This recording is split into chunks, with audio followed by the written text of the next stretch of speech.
우리 함께 다 같이 인사하겠습니다. 메리 크리스마스! 저만 얘기하지 마시고 좌우분들을 보시면서 다시 한번 인사하겠습니다. 메리 크리스마스! 예, 메리 크리스마스는 성탄절에 하는 인사이지요. 그리스도의 크리스와 기념일을 나타내는 그 마스가 합쳐서 크리스마스는 그리스도를 기념하리라는 날을 뜻을 갖고 있습니다. 예수께서 성육신을 통하여서 하나님이 사람이 되셔서 이 땅에 오신 그 날이 크리스마스, 우리 한국말로 하면 성탄절입니다. 성탄절이 매년 찾아오다 보니까 우리도 모르게 그날이 습관적이 되어버렸고 형식적으로 되는 순간들이 너무 많은 것 같습니다. 오늘 대림절에 대한 설교를 앞으로 4주 동안 마태복음 11절을 통하여서 11장을 통해서 나눌 텐데요, 이 말씀의 은혜 속에서 다시 한번 성탄의 의미가 새겨지는 우리 모두가 될 수 있기를 간절히 소원합니다. 근데 좀 죄송스러운 건 오늘 말씀을 준비하고 났는데 말씀이 좀 어렵습니다. 그래서 여러분 오늘 말씀 좀 이해되지 않으시면 여러분 잘못이 아니라 누구 잘못이다? 저의 잘못이다. 하지만 그럼에도 불구하고 성령 하나님 오늘도 저 말씀을 통하여서 내 심령과 마음 가운데 깨닫게 할 것을 깨닫게 하여 주시옵소서. 왜냐하면 하나님의 말씀은 운동력 있고 역사하는 하나님의 영의 말씀인 줄 여러분 믿으십니까? 그래서 오늘 이 말씀을 여러분 차분히 잘 들어보시고 정말 대림절을 지나가면서 우리가 준비해야 될 것이 무엇인지, 예수 그리스도의 메시아됨에 대해서 우리가 깨달아야 될 것들이 무엇인지, 아니면 또 우리 안에 그분이 진정한 메시아임을 깨닫게 하기 위해서 우리의 안에 변화되어야 될 것들이 무엇인지를 좀 하나하나 찾아가는 우리 모두가 될 수 있기를 간절히 소원합니다. 시간에는요, 물리적인 시간을 이야기하는 크로노스와 특별한 사건의 때를 말하는 카이로스가 존재하고 있습니다. 여기서 이 카이로스는요, 하나님의 사건의 시간을 의미합니다. 물리적인 시간 크로노스가 아무리 많다 할지라도 그 속에 하나님이 개입하셔서 하나님의 능력과 역사가 나타나지 아니하면 우리의 삶의 구원의 역사와 우리의 삶의 진정한 변화의 역사는 일어날 수가 없습니다. 엄밀한 의미에서 보면 인간이 살아가는 시간의 크로노스의 시간의 양보다 더 중요한 것은 무엇입니까? 하나님이 예정하신 때, 하나님이 계획하신 그때가 우리들의 삶 속에 나타나는 것이 너무나 중요합니다. 그것이 무엇입니까? 그것이 카이로스입니다. 하나님께서 예정하신 그때, 분명히 카이로스가 가장 강력하게 표현되어졌던 그때가 언제입니까? 인류의 역사 속에서 예수 그리스도께서 인간의 몸을 입고 이 땅에 오셨던 그 계시의 사건, 그것이 누구의 때입니까? 하나님이 만드신 사건, 곧 카이로스의 그때입니다. 예수님께서도 이 땅에 오셔서 때가 찼고 하나님의 나라가 가까웠다고 말씀하시면서 때가 차고 있다고 말씀하셨을 때 그때도 무엇입니까? 하나님의 사건 시간인 카이로스를 말하고 있는 것입니다. 예수 그리스도의 성탄을 바라보면서 오늘도 우리의 인생 가운데, 온 인류 가운데 나타났던 그 카이로스의 사건이 무엇인지를 만나가는 저와 여러분 되실 수 있기를 주님의 이름으로 축복합니다. 하나님이 계획하셨던 그 사건, 여러분 하나님의 사건이 카이로스의 그 시간이 우리에게 있지 않았다면 온 인류에게 무엇도 없었습니까? 구원도 없었다는 사실입니다. 그래서 여러분과 함께 아름답게 진행되고 있었던 우리 사랑교회 마당 이야기, 옆에 상가 건물 잘 구입이 됐고 인테리어 공사도 진행되고 있습니다. 이름을 지으려고 여러분께 이름을 부탁드렸더니 40개의 이름이 올라왔습니다. 그리고 제가 교육자들에게도 묻고 청년들이 저에게 구두로도 얘기하면서 그 이름 중에서 무엇을 이름을 지을까 하다가 여러분 죄송하지만 제가 그냥 이름을 결정했습니다. 그 리스트 중에서 하나님 카이로스가 되기를 원합니다. 그래서 앞으로 이 장소의 이름을 카이로스로 정하기로 했습니다. 마음의 소원함은 무엇입니까? 하나님 이 카이로스의 장소를 통하여서 이 하울곡 땅에 있는 모든 분들이 하나님을 만나는 그 사건 시간이 일어날 수 있도록 주님 도와 주시옵소서. 그 카이로스 공간들을 통하여서 여러분이 복음의 삶을 살아내셔서 많은 사람들에게 그리스도의 복음의 이야기들을 전달하시고 그 이야기를 통하여서 하나님을 알지 못하는 분들이 그 공간 가운데 와서 쉼과 안식을 누림과 동시에 누구를 만나는? 하나님을 만나는 하나님의 사건의 때 카이로스가 일어날 수 있기를 주님의 이름으로 축복합니다. 그래서요, 앞에 공간, 카이로스. 그래서 그 카이로스를 두고 여러분 함께 기도해 주시고요, 여러분의 달란트와 의미들을 가지시고 아름다운 이야기들을 함께 써가는 우리 모두가 될 수 있기를 간절히 소원합니다.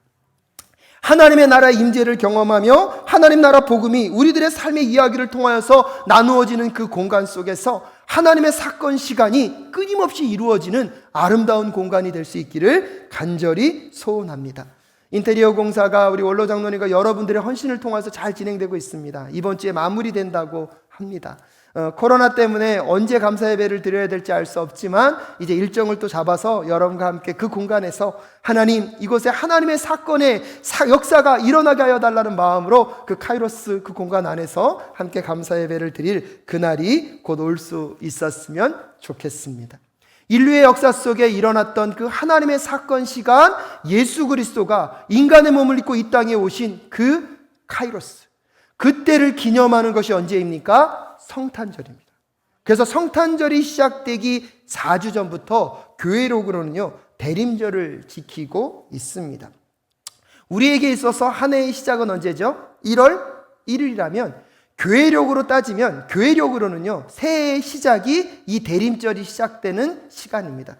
그래서 성탄주일이 시작되기 4주 전이니까 이미 지난주부터 대림절의 첫 주가 시작되었습니다. 그래서 교회력으로 하면 이미 지난주에 새해가 무엇된 것입니까? 시작이 된 것입니다. 그래서 교회력으로는 대림절의 시작을 통하여서 성탄절, 현현절, 그 다음에 재수요일, 사순절, 그 다음에 고난주간을 지나고 부활절과 오순절과 성령감림절, 그 다음에 삼위일체 주일, 그리고 창조절을 지나가면서 한 해의 이야기들을 교회력으로 또한 풀어낼 수가 있습니다.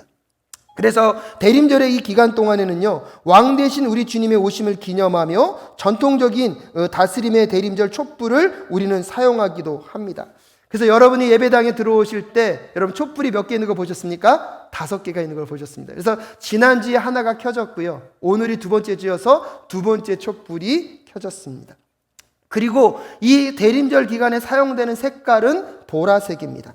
보라색의 의미는 어떤 의미를 갖고 있습니까? 참회를 의미하고 있습니다. 우리의 내면을 돌아보고 메시아 앞에서 우리가 돌아봐야 될 것들이 무엇인지를 생각해보는 기간.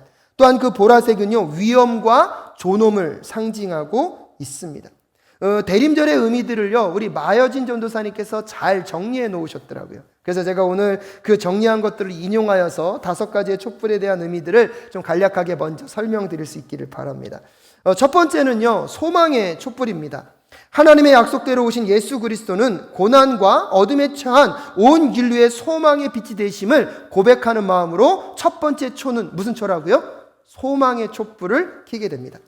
그리고 두 번째 촛불은 무엇이냐면 준비의 촛불입니다.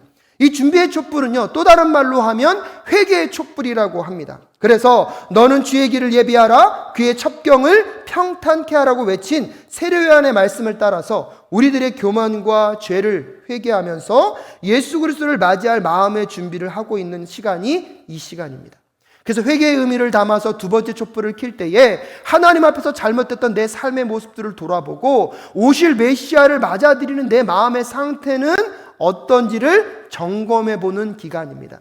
두 번째 촛불이 켜진 이 기간 동안에 여러분 회개의 한 주가 되실 수 있기를 주님의 이름으로 축복합니다. 성탄절을 바라보면서 이번 성탄절은 나에게 어떤 성탄절로 다가올 것인가 준비하는 이 한 주가 되실 수 있기를 간절히 소원합니다. 그러면서 세 번째 촛불은요, 사랑의 촛불입니다. 예수 그리스도는 하나님이 우리를 사랑하셔서 보내신 가장 큰 사랑의 선물입니다. 아멘이십니까? 하나님이 세상을 이처럼 사랑하사 독생자를 주셨으니, 하나님께서 이 땅 가운데 죄악이 가득함으로 하나님과 인간의 관계가 깨어짐으로 진정한 평화를 잃어버리고 진정한 기쁨을 잃어버린 우리들을 불쌍히 긍휼히 여기셔서 먼저 우리를 사랑하셨습니다. 사랑하셔서 그의 독생자 예수 그리스도를 이 땅에 보내셔서 우리를 대신하여서 물과 피를 다 쏟아 우리의 죄를 대속하여서 죽음에 이르게 하셨습니다. 그 사랑이 있었기 때문에 오늘 이 자리에서 우리가 함께 하나님을 예배할 수 있는 것입니다. 그 사랑이 있기 때문에 우리의 삶은요, 절망으로 끝나지 않게 될 줄로 믿습니다. 그 사랑이 있기 때문에 여러분의 삶은 패배로 끝나는 것이 아니라 승리로 마무리하게 될 줄로 믿습니다. 그것은 우리의 능력이 아닙니다. 우리의 힘이 아닙니다. 우리의 실력이 아닙니다. 누가 우리를 사랑하셨기 때문입니까? 하나님이 우리를 사랑하셨기 때문입니다. 그 사랑의 가장 절정체인 예수 그리스도가 이 땅에 오신 그 사건을 기념하면서 세 번째 촛불은 무슨 촛불입니까? 사랑의 촛불을 켜게 되어 있습니다. 그리고 네 번째는 무슨 촛불이냐면요, 기쁨의 촛불을 의미합니다. 예수님의 탄생을 목자들에게 알리면서 천사가 목자들에게 이렇게 얘기합니다. 두려워하지 말아라. 나는 온 백성에게 큰 기쁨이 될 소식을 너희에게 전하여 준다. 예수 그리스도의 오심은 죄로 가득한 세상, 절망과 소망을 잃어버리고 고통 가운데 슬픔에 쌓인 인류에게 구세주가 오셨음을, 그것이 기쁨이며 진정한 기쁨임을 선포하는 날임을 함께 고백하며 나아가는 저와 여러분 되실 수 있기를 주님의 이름으로 축복합니다. 세상이 줄 수 없는 기쁨을 예수 그리스도가 우리에게 허락하실 것입니다. 세상이 줄 수 없는 평안과 안식을 예수 그리스도 안에서 우리에게 허락하실 줄로 믿습니다. 그래서 네 번째로 키는 그 촛불의 의미가 무엇이라고요? 기쁨의 촛불입니다. 그리고 성탄절 당일날 흰색의 촛불인 다섯 번째 그리스도의 촛불을 우리는 밝히게 되는 것입니다. 세상의 생명의 빛으로 오신 예수 그리스도, 우리의 죄악을 씻으시고 우리를 죄와 사망의 권세로부터 자유케 하시고 영원한 하나님의 나라로 들어가게 하신 그 예수 그리스도를 기념하면서 우리는 다섯 번째 촛불인 그리스도의 촛불을 밝히게 되어 있습니다. 대림절을 지나가면서 촛불을 밝히면서 매 주일 예수님이 이 땅에 오신 의미를 다시 묵상하고 생각하며 성탄절을 준비하는 우리 모두가 될 수 있기를 간절히 소원합니다.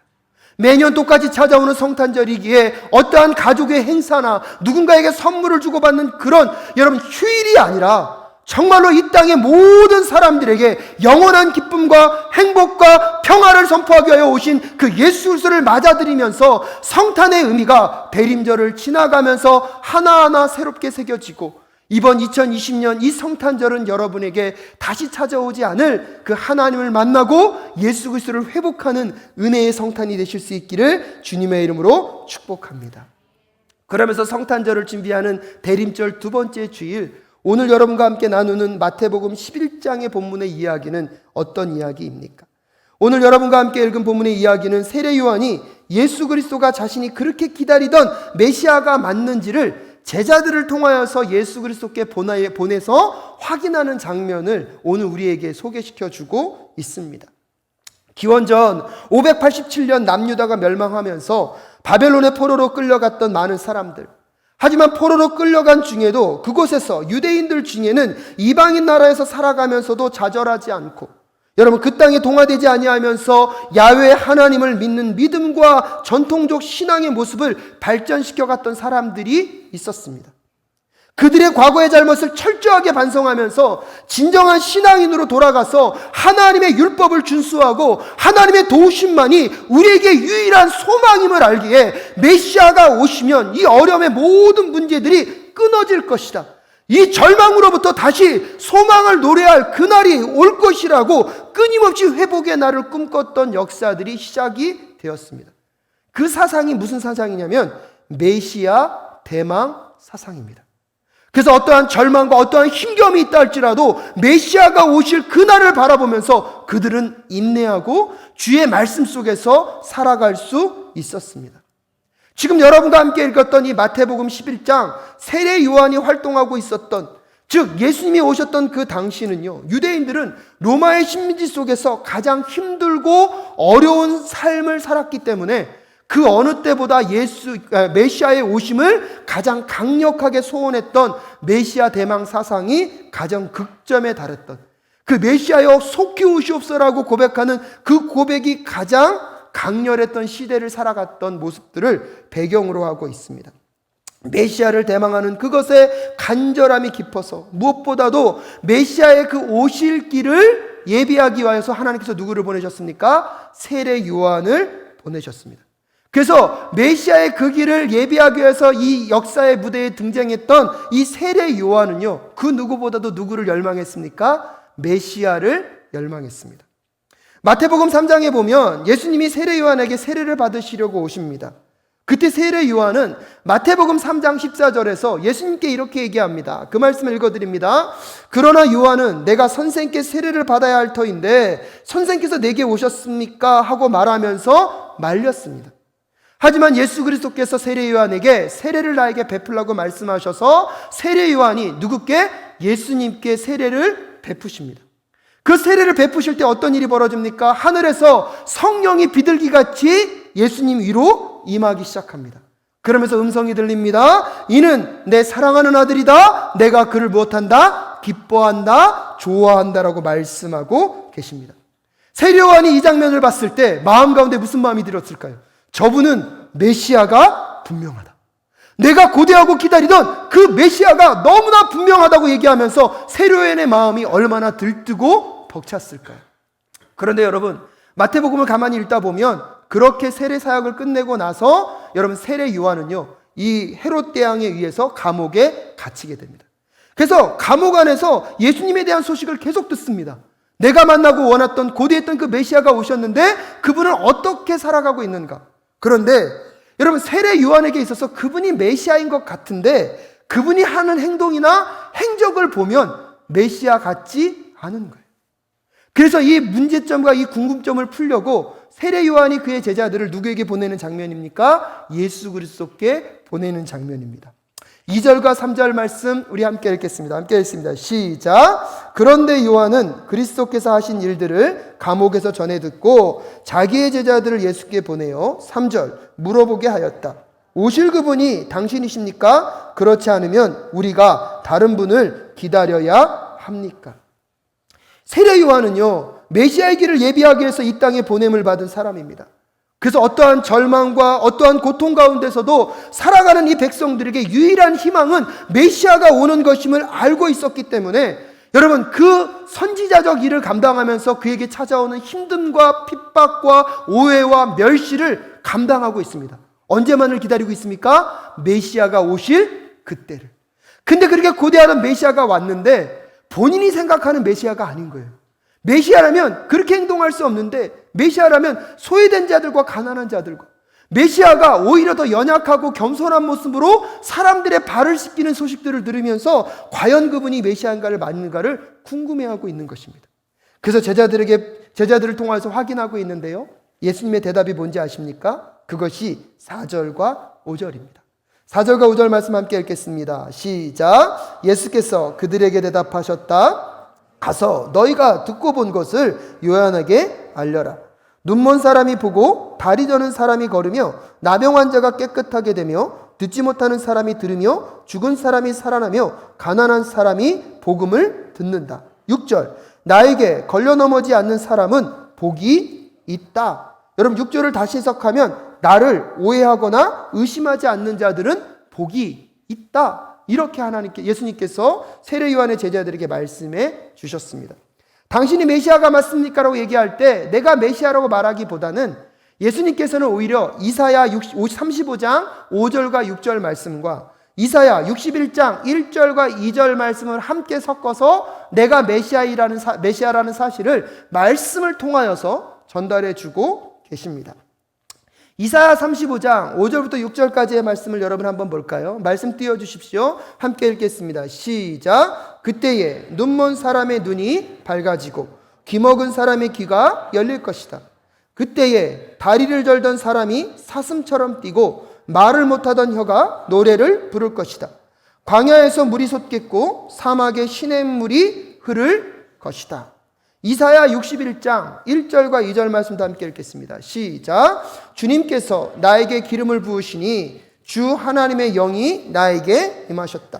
주님께서 나를 보내셔서 가난한 사람들에게 기쁜 소식을 전하고 상한 마음을 싸매어 주고 포로에게 자유를 선포하고 갇힌 사람에게 석방을 선언하고 주님의 은혜의 해와 우리 하나님의 보복의 날을 선언하고 모든 슬퍼하는 사람들을 위로하게 하셨다. 예수님이 오시던 당시 예루살렘은요, 메시아 대망사상이 가득했던 때입니다. 여러분, 이사야 선지자가요, 메시아가 오시면 메시아를 통해서 나타날 일들을 이미 구약 성경에서 설명해 두고 있습니다. 그래서 세례 요한이 예수님께 묻는 것입니다. 당신이 그 메시아가 맞습니까? 아니면 우리는 다른 메시아를 기다려야 합니까? 그때 예수님의 대답은 오늘 이사야 35장과 61장 말씀을 통하여서 내가 메시아라는 말씀 대신에 메시아가 나타나면 일어날 기적들과 표적들을 설명하여 주고 계십니다. 그런데 여러분, 한 가지 신기한 게 뭐냐면 이사야 35장 5절은 어떻게 시작하냐면 그때에 눈먼 사람의 눈이 밝아지고, 아멘이십니까? 근데 오늘 여러분 예수님께서도 말씀하실 때 5절에 보면 눈먼 사람이 뭐 하게 된다고요? 보게 된다고 말씀하고 있어요. 그러면서 그 뒤에요, 다리 저는 사람이 걷고 문둥병자가 낫고 죽은 사람이 일어나는 많은 기적들이 설명되고 있습니다. 여러분 이 말씀을 가만히 묵상해 보면 다른 질병들은 비교하기가 좀 어려운데 여러분께 묻겠습니다. 질병이 고쳐주는 게 큰 기적입니까? 죽은 사람이 살아나는 게 더 큰 기적입니까? 오늘 대답 잘해 주시네요. 여러분 이 말씀을 가만히 묵상해 보면 생각해 보셔야 돼요. 눈먼 사람이 눈을 뜨는 게 더 큰 기적입니까? 죽은 사람이 살아나는 게 더 큰 기적입니까?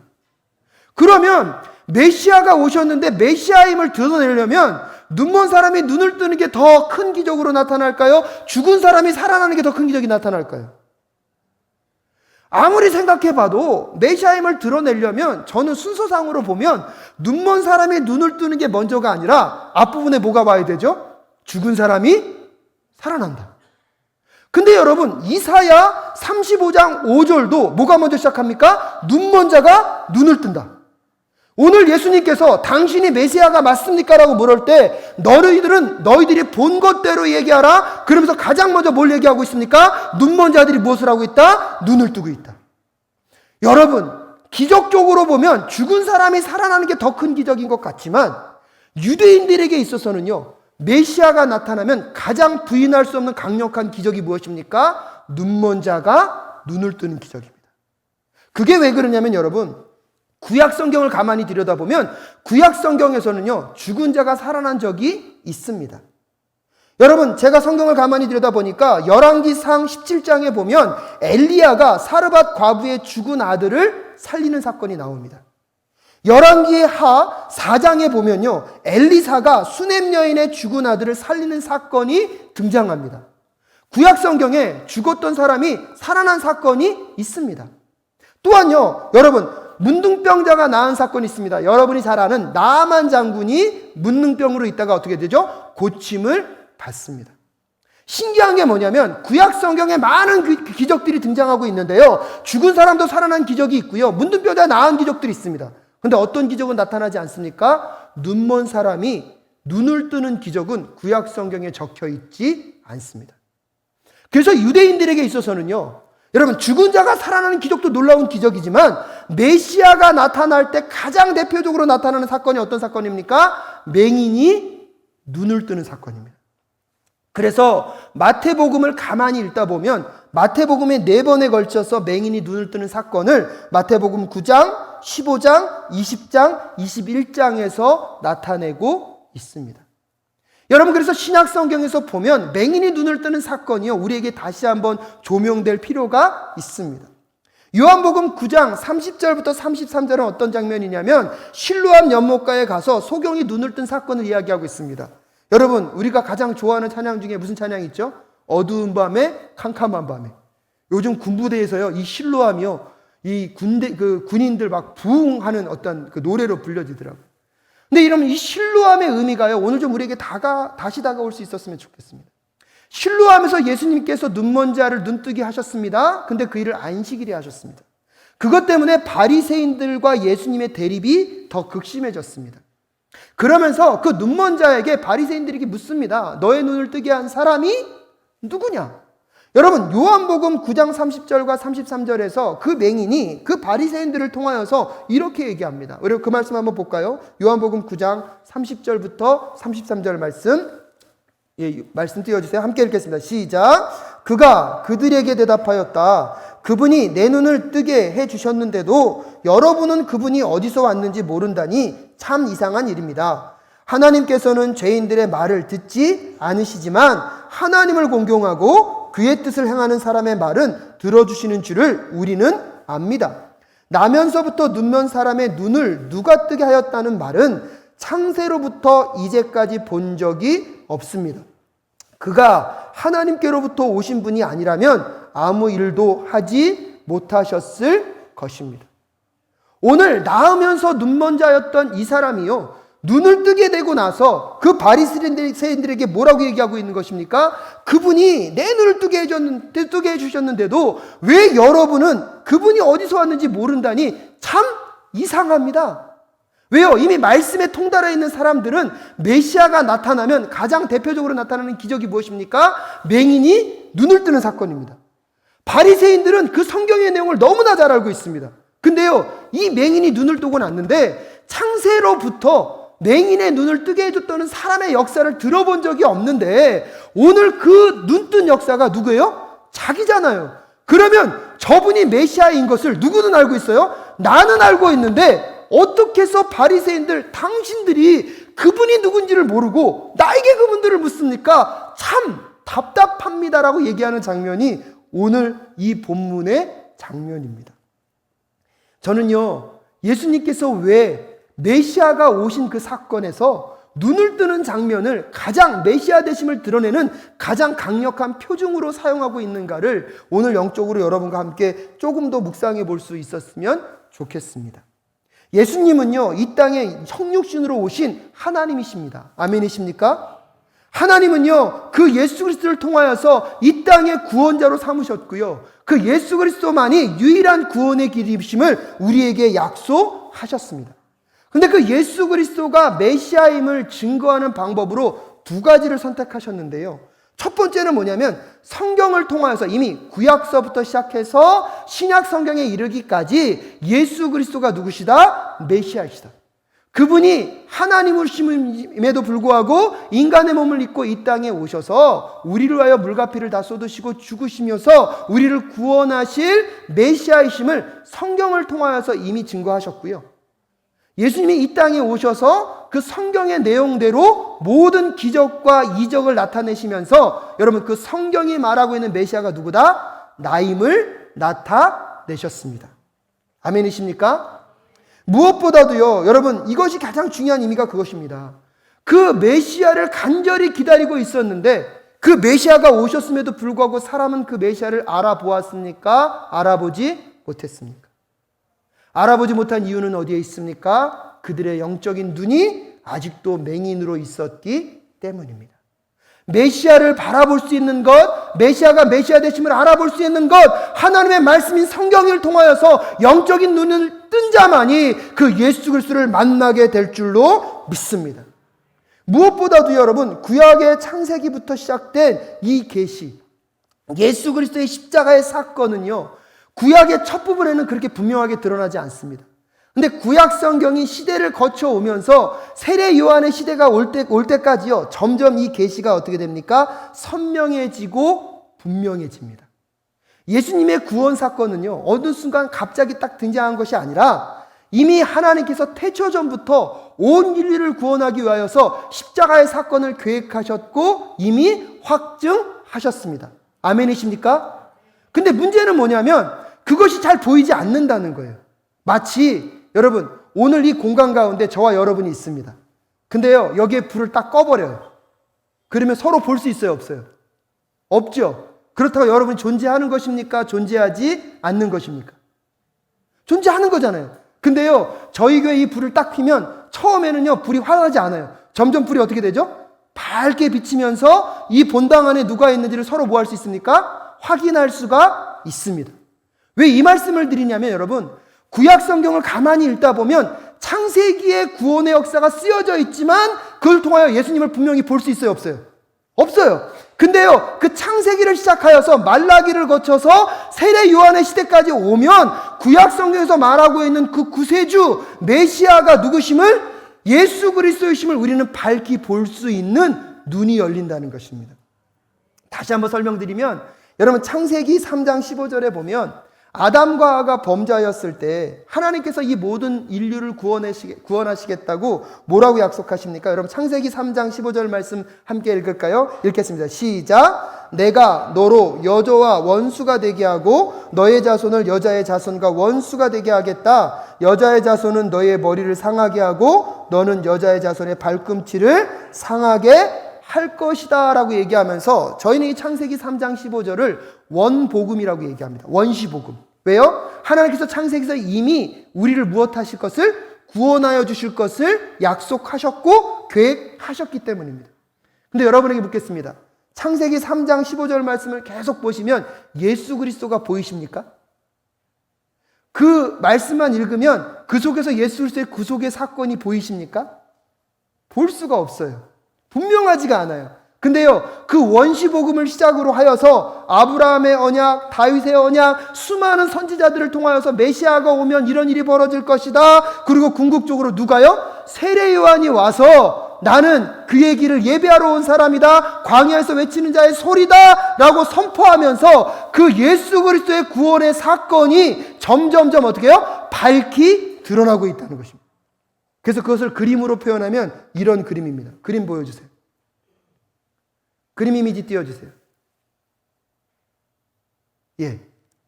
그래서 원래 구원의 계획은 있었는데 여러분 창세기에서는 잘 보이지 않아요. 근데 창세기부터 시작하여서 아브라함의 언약과 다윗의 언약과 많은 선지자들이 메시아가 오면 이런 일을 할 것입니다. 끊임없이 성경을 통해서 증거하고 드디어 누구의 때요? 세례 요한의 때에 예수 그리스도가 누구신지를 가장 강력하게 우리에게 밝히 보여주셨습니다. 그리고 나서 예수 그리스도가 십자가의 사건을 통하여서 온 인류를 위한 구원의 방법이 무엇이다? 십자가임을 우리에게 분명하게 밝혀준 사건들을 우리는 확인할 수 있는 것입니다. 여러분, 제가 오늘 설교가 어렵다 그랬잖아요. 여러분, 왜 이렇게 장황하게 설명하고 있습니까? 왜 메시아가 오셨을 때 죽은 사람이 살아나는 기적보다, 안진뱅이가 일어나는 기적보다, 나병 환자가 낫는 것보다 가장 중요한 기적이 뭐라고요? 맹인이 눈을 뜨는 것입니다. 여러분, 창세기부터 이미 창조주부터 우리를 향한 구원의 계획이 예비되어 있었습니다. 아멘이십니까? 이미 그것은 그 순간에 존재하고 있었습니다. 근데 아직은 잘 보이지 않아요. 그래서 하나님께서 창세기를 시작하여서 말라기를 거쳐서 세례 요한이 오기까지 그 구원의 계시들을 점차적으로 점증적으로 밝혀주고 계십니다. 그래서 세례 요한이 오셨을 때는 이제 그 예수 그리스도가 누구심을, 메시아임을, 우리의 구원자 되시고 하나님의 구원의 계획을 밝히 보여주셨습니다. 맹인이 눈을 떠야 여러분 그 메시아를 볼 수 있습니다. 여러분, 영적인 맹인이 눈을 떠야 여러분 하나님의 구원의 계획을 밝히 볼 수 있습니다. 안타까운 게 뭐냐면요, 여러분 선지자들도 그것을 선포했지만 그게 분명하지 않았어요. 근데 우리는 어떤 시대를 살고 있습니까? 이미 세례 요한이 지나갔던 그 시대를 거쳐서 이미 이 구원의 계획이 밝히 드러난 시대를 우리는 뭐하고 있습니까? 살아가고 있습니다. 근데 안타까운 건 뭔지 아십니까? 선지자들보다, 그 신약의 1세기를 살아갔던 그 사람들보다 우리는 메시아를 더 분명하게 보고 있는지, 그 예수 그리스도의 십자가의 사건을 명확하게 보고 있는지 함께 질문하며 나아가는 우리 모두가 될 수 있기를 주님의 이름으로 축복합니다.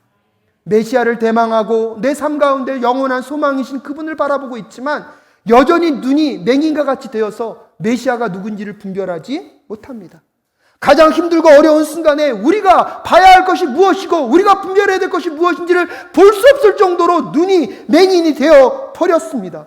세례 요한 자체도 메시아가 오셨는데 그분이 행하는 행적들을 보면서 지금 그분이 메시아인지 아닌지를 헷갈려하고 있습니다. 그래서 오늘 예수님께서 메시아가 오시면 가장 대표적으로 나타날 기적이 뭐라고요? 눈먼 자가 눈을 뜨게 된다고 말씀하고 있습니다. 사랑하는 사랑교회 성도 여러분, 이미 하나님의 구원의 사건은 우리에게 밝히 보여졌습니다. 하나님의 자기 계시는 우리에게 밝히 드러나 있습니다. 근데 문제는요, 우리의 영적인 눈이 띄어 있지 않으니까 그 예수 그리스도가 어떤 분이신지, 그 예수 그리스도의 십자가의 사건이 우리에게 어떤 의미인지 아직도 우리는 제대로 깨닫지 못하고 그 십자가의 은혜를, 그 복음의 은혜를 부분적으로만 누리고 살아가고 있다면 이 대림절 기간, 특별히 이번 주 동안 우리가 회개하며 오실 메시아를 다시 한번 마음 가운데 받아들이며 하나님, 내 영적인 눈이 띄어줄 수 있도록 도와주시옵소서. 그래서 진정한 메시아가 누구신지 알게 하여 주시옵시고 십자가의 의미를 새롭게 발견하는 우리 모두가 될 수 있기를 주님의 이름으로 축복합니다. 정말 힘들고 어려운 순간에 우리가 바라봐야 할 것이 무엇입니까? 정말 힘들고 절망적인 순간에 우리가 회복해야 할 것이 무엇입니까? 사랑하는 사랑교회 성도 여러분, 우리에게 이미 밝히 보여주신 그 하나님의 구원의 십자가의 은혜를 제대로 바라보고 어떠한 절망과 어떠한 어려움 속에서도 하나님이 위해 허락하신 그 기쁨이, 그 행복과 그 평안이 회복되어지는 이 대림절 기간이 되실 수 있기를 주님의 이름으로 축복합니다. 메시아가 오신 그날에 눈먼 자들이 눈을 뜨게 되어 있습니다. 사랑하는 성도 여러분, 여러분의 영적인 눈이 띄어지는 오늘 이 시간 되실 수 있기를 주님의 이름으로 축복합니다.